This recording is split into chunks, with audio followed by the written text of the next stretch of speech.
Ada cikgu khabar siapa yang tak lulus SPM masa depannya gelap. Apakah betul? Betul.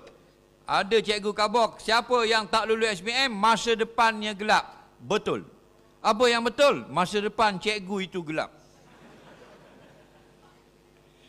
Faham? Kerana masa depan ni semuanya dalam jaminan Allah. Okey, jangan kata gitu. Nak? Siapa sini yang PAS SPM? Cakap tangan. Ramai lah dok. Berapa gaji?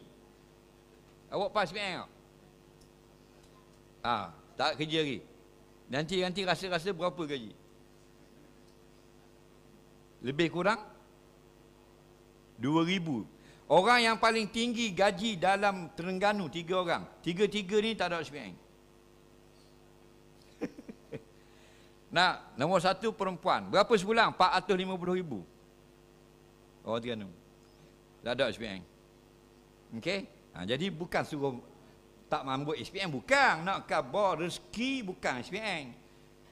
Tapi ambillah pelajaran setakat mana yang kita mampu. Kalau kita boleh setakat SPM, lebih baik daripada tingkatan 4. Kalau kita boleh sampai tingkat diploma, lebih baik. Dan agama lebih puji kita daripada setakat SPM. Kita boleh sampai kepada degree, lebih baik. Lebih sampai master, lebih baik. Itulah Islam, indahnya Islam. Bukan dilarang, lebih baik. Tapi jangan pegang bila dengar ada CJ, cerah masa depan. Tak ada. Itu syirik namanya. Kerana yang menjamin masa depan manusia, Allah. Innallaha huwar razaq.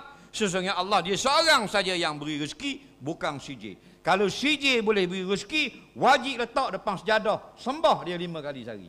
Kerana yang boleh beri rezeki adalah Tuhan.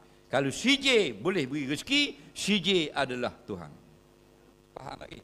Ambil CJ tak masalah, lebih tinggi lebih baik, tapi jangan bertuhankan kebendaan.